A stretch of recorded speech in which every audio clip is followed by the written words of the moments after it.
What if I told you that the dollar, the currency that powers the global economy, might be following a script written over 700 years ago? Crazy, right? But hang on, because history has some serious lessons to teach us, and they're written in gold. Today, we're diving deep into the story of the Byzantine Solidus, which was once the most trusted currency on Earth. Understanding its dramatic collapse could give us some real insight into the future of our own money. Picture this, a coin so reliable and pure that for 7 centuries it was accepted without question from the frozen plains of Russia all the way to the bustling spice markets of Sri Lanka. This was the Solidus, often dubbed the dollar of the Middle Ages. For 700 years, the Byzantine Empire kept its gold purity at an astonishing 95 to 99%. It was the bedrock of international trade, a symbol of stability and power. So how did this monetary titan fall? And more importantly, are we seeing the same patterns play out today? Stick with me because the answer is more relevant to your wallet than you might think. The story of the Solidus isn't just some ancient history lesson. It's a timeless tale about economics and human nature. Every great reserve currency, from the Roman denarius to the British pound, has faced its moment of truth. For the Byzantines, that moment came when the empire's vast expenses outstripped its income. Imagine the emperors sitting around, scratching their heads over 3 terrible options, each worse than the last. They could raise taxes, but with a shrinking population and the plague sweeping through, asking more from the people was like trying to squeeze water from a rock. It would have sparked revolts and crippled the economy even more. Then there was the option to borrow money. But who would lend to an empire that was visibly struggling? Borrowing without a clear path to repayment is just kicking the can down a very short road, right?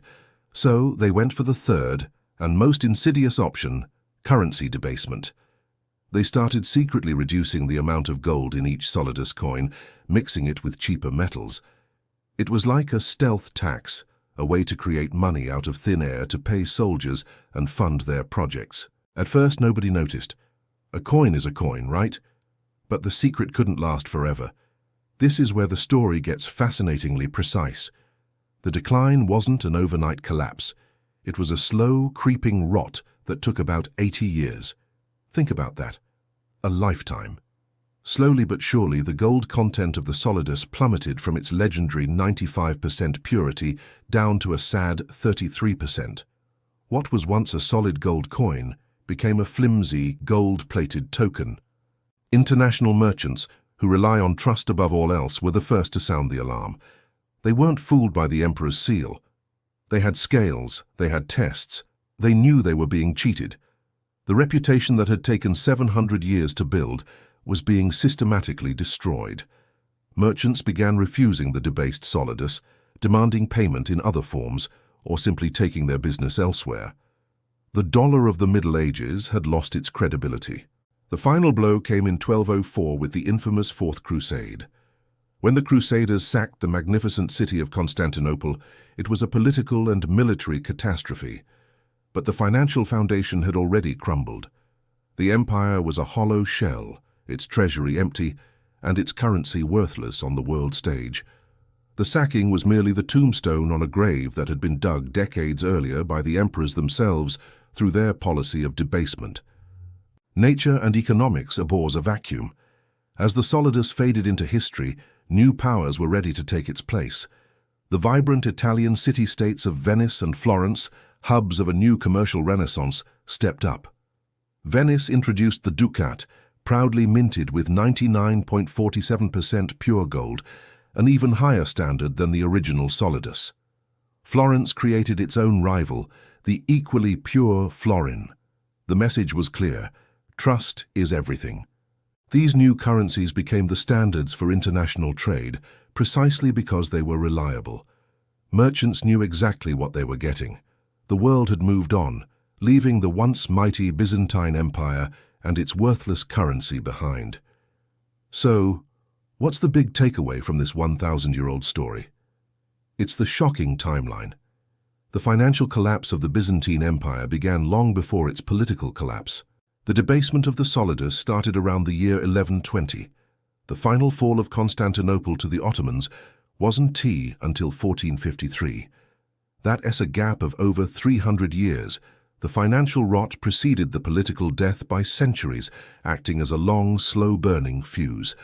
This reveals the incredible fragility of reserve currency status. 700 years of credibility, of unwavering trust, were utterly destroyed in less than a century. Once that trust is broken, it's nearly impossible to get back.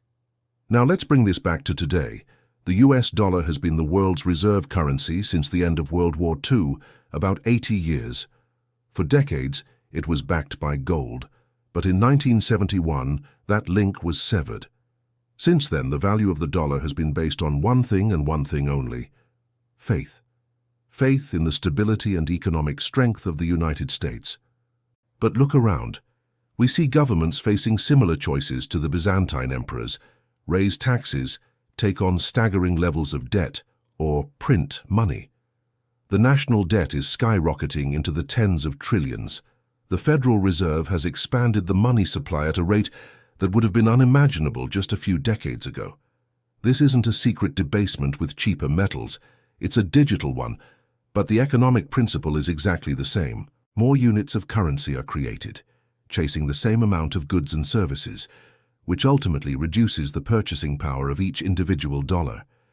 Is the dollar on the brink of collapse? History doesn't repeat itself exactly, but it certainly rhymes. The story of the Solidus isn't a prophecy, but it is a powerful case study. It shows how a long, slow process of currency debasement, driven by unsustainable government spending, can erode centuries of trust and ultimately lead to a loss of global standing. We're living in a moment where the world is watching.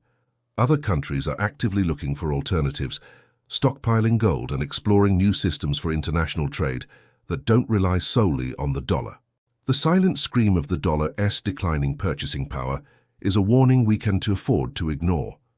The 700-year legacy of the Solidus teaches us that no empire and no currency is forever. The foundation of trust is easy to break and nearly impossible to rebuild.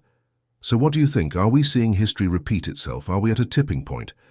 Let's dive into this conversation together. I want to hear your thoughts in the comments below. It's crucial that we engage in this discussion because it impacts us all. Thanks for sticking around. If you found this historical deep dive valuable, smash that like button and subscribe for more content that connects the past to our present. I'll catch you in the next video.